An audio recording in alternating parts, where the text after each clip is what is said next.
মনোযোগ সহকারে শুনবেন।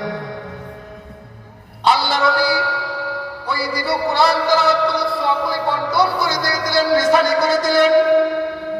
রাত্রবেলায় ঈশার নামাজ পড়ে ঘুমাইলেন, আবার আগের মতো স্বপ্নে দেখতেছেন, আল্লাহ পাক স্বপ্নে দেখাইতেছেন আল্লাহর ওলিকে।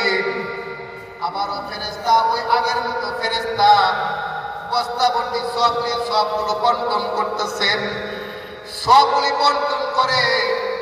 কিন্তু আজকে পার্থক্য হলো এতটুকু, ওই দিন ওই প্রথম দিন যেই মহিলাটা তার মধ্যে কোনো তাড়া ছিল না, তার মধ্যে কোনো পেরেশানি ছিল না নেকিগুলো নেওয়ার জন্য, সওয়াবগুলো নেওয়ার জন্য। কিন্তু আজকে আল্লাহর ওলি দেখে ওই মহিলাটা সবার আগে দৌড়িয়ে চলে আসছে নেকিগুলো নেওয়ার জন্য। মহিলাটা দৌড়ে চলে আসছে সওয়াবগুলো নেওয়ার জন্য দৌড়ে চলে আসছে। আল্লাহর ওলি আল্লাহর বান্দিকে জিজ্ঞাসা করেন, মা গো, ও মা, আমি প্রথম দিন দেখলাম তোমার মধ্যে কোনো তাড়া নাই, তোমাকে জিজ্ঞাসা করলাম, তুমি বললাই সওয়াবের কোনো দরকার নাই। কারণ হলো দুনিয়ার মধ্যে আমি একজন নেককার সন্তান রেখে আসছি। হুজুর, দুনিয়ার মধ্যে আমি একজন নেককার সন্তান রেখে আসছি, আমার সন্তান প্রতিদিন নামাজ আদায় করে, নামাজের একটা অংশ আবার কবরে চলে আসে। হুজুর, আমার সন্তান প্রতিদিন কোরআন তেলাওয়াত করতো, কোরআন তেলাওয়াতের একটা অংশ আমার কবরে চলে আসে। হুজুর, আজকে আমার ওই সন্তানটা দুনিয়ার মধ্যে নাই। হুজুর, আমার সন্তানটা আজকে দুনিয়ার মধ্যে নাই। আমার কবরে আর সিজদার সওয়াবগুলো আসে না, আমার কবরের মধ্যে আর কোরআন তেলাওয়াতের সওয়াবগুলো আসে না রে। হুজুর, আজকে আমার সন্তান আজকে কবর পথের যাত্রী দুনিয়ার মধ্যে থেকে বিদায় নিয়ে কবরের মধ্যে চলে আসছে।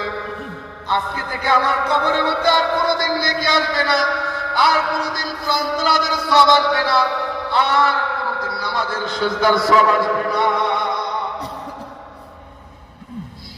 আল্লাহ রাসূল জনাবে মুহাম্মদ রাসূলুল্লাহ সাল্লাল্লাহু আলাইহি সাল্লাম বলেছেন, ও আমার উম্মতেরা, তোমরা মৃত্যু পর্যন্ত তুমি তোমার পিতামাতার সাথে সদাচরণকারী সন্তান হয়ে যাও।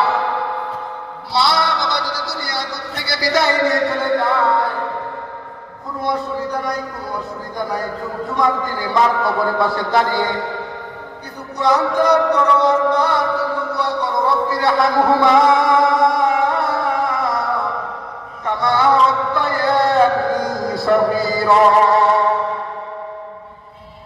এরকম অনেক কপাল করা মানুষ আছে যারা মা বাবা দুনিয়ার থেকে চলে গেছে, সারাটা বছর মিলে একটা বার যদি মার জন্য দোয়া করতে পারে।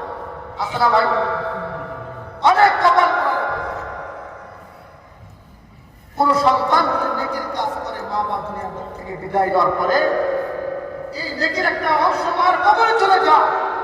আর সন্তান যদি গুনার কাজ করে, মা বাবা দুনিয়া থেকে বিদায় নিয়ে যাওয়ার পরে, মা বাবা যদি কবরে জিন্দেগিতে যাওয়ার পরে যদি সন্তান গুনার কাজ করে, এই গুনার একটা অংশ মার কবরে চলে যায়, এই গুনার একটা অংশ বাবার কবরে চলে যায়। এবার নিজের বিবেককে প্রশ্ন করে দেখেন, নিজের বিবেককে প্রশ্ন করে দেখেন, আমি আমার মা বাবার জন্য সদাচরণকারী সন্তান নাকি জুলুমকারী সন্তান? মা বাবা সন্তান থেকে আল্লাহ তাআলার একটা বিশাল বড় নিয়ামত, বহুত বড় একটা নিয়ামত। আজকে তো আমাদের সন্তানদেরকে দিনী ইলম শিক্ষা দিতে আমাদের আজকে আমার সন্তানের ধারণা ফায়দা হবে। আমার সন্তানকে আজকে দুনিয়ার বড় বড় ডিগ্রি অর্জন করাইলাম, কিন্তু আমার সন্তানের সিনার ভিতরে কোরআনের আলো ঢুকাইতে পারলাম না, আমার সন্তানের সিনার ভিতরে আল্লাহ রাসূলের হাদিসের আলো ঢুকাইতে পারলাম না। এই সন্তান আমার কি ফায়দা? সন্তানকে আলেম বানালে, সন্তানের সিনার ভিতরে কোরআনের নূর ঢুকাইতে পারলে, সন্তানের সিনার ভিতরে যদি হাদিসের আলো ঢুকাইতে পারি, লাভ কি ভাই? মৃত্যুর পরে তো লাভ আছে, দুনিয়া থাকতে কি লাভটা হবে? সহকারে শুনবেন।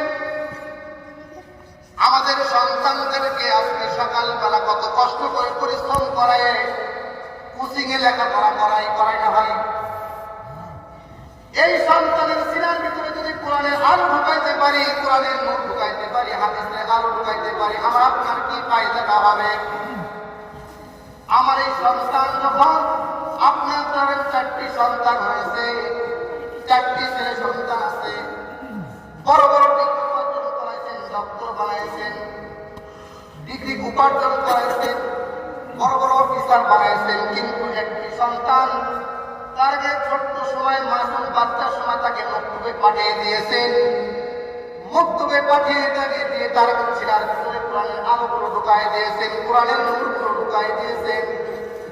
ওই সন্তান আপনার যখন মৃত্যুর সঙ্গে পাঞ্জা লড়বে, যখন মালাকুল মউত আপনার সম্মুখে হাজির হয়ে যাবে, যদি একটি সন্তানকে আলেম বানাইতে পারেন, অথবা হাফেজ বানাইতে পারেন, অথবা তার সিনার ভিতরে কোরআনের আলো ঢুকাইতে পারেন, হাদিসের আলো ঢুকাইতে পারেন, আমার আপনার সম্মুখে যখন মালাকুল মউত চলে আসবে, আমার আপনার রূহটা ধরে নিয়ে যাওয়ার জন্য, কিন্তু মালাকুল মউত যখন আমার রূহটা খাবারিয়ে ঘরে ঢুকবে, তার আগে কি হবে? সমস্ত সন্তানরা চলে আসবে, বাবার খবর পেয়ে বাবার অবস্থা বেশি ভালো নয়। যেই সন্তানকে ডক্টর বানাইছেন, ডক্টর সন্তানের শরীরের মধ্যে যখন স্যালাইন পুশ করে দিবে, কিছুক্ষণ পরে তাকে দেখতে স্যালাইনটা বন্ধ হয়ে গেছে, বাবার নিঃশ্বাসটাও বন্ধ হয়ে গেছে। সমস্ত সন্তানরা গলা কাটা মুরগির ন্যায় ছটফট করে কান্না শুরু করে দিবে। বাবা দুনিয়াতে নাই, বাবা দুনিয়ার বুক থেকে বিদায় পেয়ে চলে যাবে। সমস্ত সন্তানরা কান্না করবে, কিন্তু খোদার কসম করে বলি রে বাবা, খোদার কসম করে বলি, খোদার কসম করে বলি, যেই সন্তানের সিনার ভিতরে কোরআনের আলোটা ঢুকাই দিবে, যেই সন্তানকে ছোট্ট মাসুম বাচ্চা অবস্থায় মসজিদে মক্তবে পাঠিয়ে দিবেন, নুরানিতে পাঠিয়ে দিবেন, এই সন্তান আপনার পাশে দাঁড়িয়ে কান্না করবে না। যখন মৃত্যুর যন্ত্রণা শুরু হয়ে যাবে, সন্তান আপনার পাশে দাঁড়িয়ে দাঁড়িয়ে সূরা ইয়াসিন তেলাওয়াত করবে, বিসমিল্লাহির রাহমানির রাহিম, ইয়াসিন ওয়াল কুরআনিল হাকীম, ইন্নাকা লামিনাল মুরসালিন আলা সিরাতিন মুস্তাকিম। সন্তানের সিনার ভিতরে কোরআনের নূর ঢুকাই দিয়েছেন, সন্তানের সিনার ভিতরে কোরআনের আলো ঢুকাই দিয়েছেন, সন্তানদেরকে সন্তানদেরকে বড় বড় ডিগ্রি উপার্জন করাই দিয়েছেন। ডক্টর সন্তান দেখতে পাওয়া নিঃশ্বাস বন্ধ হয়ে গেছে, সন্তানগুলি গলা কাটা মুরগির ন্যায় ছটফট করতে থাকবে, কিন্তু আপনার সন্তান আপনার পাশে দাঁড়িয়ে যেই সন্তানের সিনার ভিতরে কোরআনের আলো ঢুকাই দিয়েছে, যেই সন্তানের সিনার ভিতরে কোরআনের নূর ঢুকাই দিয়েছেন, ওই সন্তান সূরা ইয়াসিন তেলাওয়াত করবে। হাদিসের মধ্যে আসছে, সন্তান যখন সূরা ইয়াসিন একটা করে হরফ তেলাওয়াত করবে, একটি করে হরফ তেলাওয়াত করবে, জান্নাত থেকে 30টি করে ফেরেশতা জান্নাতি পোশাক, জান্নাতি ফুল, জান্নাতি ছবি নিয়ে আমার আপনার সামনে হাজির হয়ে যাবে, আমাকে স্বাগতম জানাবে, আহলান সাহলান মারহাবান মারহাবা, আহলান সাহলান মারহাবান মারহাবা, ও আলেমের বাবা, আহলান সাহলান মারহাবান মারহাবা, ও হাফেজ বাবা, স্বাগতম জানাবে। সন্তানদেরকে বড় বড় ডিগ্রি উপার্জন করাইলাম, ওই সন্তান আমার দ্বারা কোনো ফায়দা আসলো না, মৃত্যুর যন্ত্রণার সময় কোনো ফায়দা আসলো না, কিন্তু একটি ছোট্ট সন্তানকে তার সিনার ভিতরে কোরআনের আলো ঢুকাই দিয়েছিলাম, ওই সন্তানের দ্বারা আমার ফায়দা আসলো। প্রতিটা হরফের বিনিময়ে 30টি করে জান্নাতি ফেরেশতা আমাকে স্বাগতম জানাবে। এবার একবার চিন্তা করে দেখেন সূরা ইয়াসিনের মধ্যে কতগুলো হরফ আছে আর কতগুলো জান্নাতি ফেরেশতা আমাকে আপনাকে স্বাগত জানাবে, আমাকে আপনাকে স্বাগত জানাবে। আহলান সাহলান মারহাবান মারহাবা। জমিন থেকে আর মালাকুল মউত যখন এই সময় চলে আসবে, মালাকুল মউত বলবে, ও জান্নাতি ফেরেশতারা, আমাকে এই বান্দার রূহটা কবজ করার জন্য অনুমতি দাও। আল্লাহ পাক আমাকে পাঠিয়ে দিয়েছেন তার রূহটা কবজ করার জন্য, তার রূহটা কবজ করার জন্য আমাকে পাঠিয়ে দিয়েছেন। এবার জান্নাতি ফেরেশতারা বলবে, ও মালাকুল মউত, তোমাকে ঢুকতে দিতে পারি, এই বান্দার রূহটা কবজ করতে দিতে পারি একজন মাসুম বাচ্চা তার মার কোলের ভিতর যখন স্তন চুষতে চুষতে ঘুমিয়ে যায়, ওই বাচ্চাটা বুঝতেও পারে না কখন ঘুমাই গেছে। এই হাফেজের বাবার, এই আলেমের বাবার তার রূহটা যখন কবজ করবা, সে যেন বুঝতে না পারে। খবরদার খবরদার। আজকে আপনার বুঝি একজন সন্তানের সিনার ভিতরে প্রাণে আলো ঢুকাইতে পারলে, একজন সন্তানের সিনার ভিতরে কোরআনের আলো, হাদিসের আলো তো ঢুকাইতে পারি, আমরা আপনার কত ফায়দা। কিন্তু আজকে মুসলমান জাতি, আজকে আমরা এমন জাতি হয়ে গেছি, আজকে আমরা এমন জাতি হয়েছি, সন্তানদেরকে তো আলেম বানাবো দূরের কথা, সন্তানদেরকে তো আলেম বানাবো দূরের কথা। আজকে আইরে মুসলমান, আইরে মুসলমান, আজকে আলেম আমাদেরকে আমরা চিনতে পারলাম না, আলেমদেরকে আজকে আমরা চিনতে পারলাম না। আমাদের কপাল পড়ে গেছে। আল্লাহ রাসূলের জামানায় যারা আল্লাহ রাসূলকে চিনে নাই, তাদের কপাল পড়ে গেছে, তাদের নসিব পড়ে গেছে।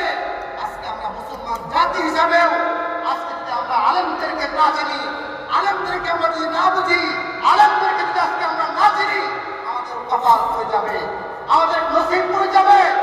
আমাদের সামনে জিন্দেগি আমাদের জন্য বড় ভয়াবহ আসবে যদি আমরা আজকে আলেম সমাজকে আমরা না চিনি। আমাদেরকে আলেমের সঙ্গে থাকতে হবে, আলেমদের সঙ্গে থাকতে হবে, আলেমদেরকে বুঝতে হবে, আলেমদের পাশে বসে বসে কোরআন হাদিস শিখতে হবে। আজকে যদি আমি আপনি আলেমদের পাশে না থাকি, আলেমদের কথা না শুনি, তাহলে আমি আপনি কোরআন হাদিস কোথায় থেকে শিখব? কে আমাদেরকে শিক্ষা দিবে? এই কারণে যখন আল্লাহ তাআলার কাছে দোয়া করা যে আমি আলেম হতে পারি নাই, আমার সন্তানকে আলেম বানাইতে পারি নাই, আমার একটা নাতিকেও আলেম বানাইতে পারি নাই, আল্লাহর কাছে দোয়া করা, আল্লাহ আমাকে তুমি এরকম একটা যোগ্যতা দাও, আমার মৃত্যুর পরে যেন একটা আলেমের কবরের পাশে আমার কবরটা হয়। আলেমদেরকে জেলখানা না, আলেমদেরকে জুলুম নির্যাতন করে না, আলেমদের সঙ্গে থাকবে না। আল্লাহর কাছে গভীর নজরে উঠে আল্লাহর কাছে চাইবেন, আল্লাহ আমাকে আলেম বানানো নাই, আমি আলেম হতে পারি না, আমার সন্তানদেরকে আলেম বানাইতে পারি নাই, কিন্তু আমার মৃত্যুর পরে যেন একজন আলেমের কবরের পাশে আমার কবরটা হয়। কারণ একজন আলেমের পাশে যদি কবরটা হয়ে যায়, আমার জিন্দেগিটা দামি হয়ে যাবে, আমার কবরটাও দামি হয়ে যাবে, আমার হাসরটাও দামি হয়ে যাবে। আমরা ইনশাল্লাহ আলেমের সাথে থাকবো তো, ইনশাল্লাহ আলেমদের কথা মেনে চলবো তো, ইনশাল্লাহ। আল্লাহ পাক আমাদেরকে এই দিনের সঠিক বুঝগুলো বোঝার জন্য তৌফিক দান করুন। সকলে বলুন আমিন।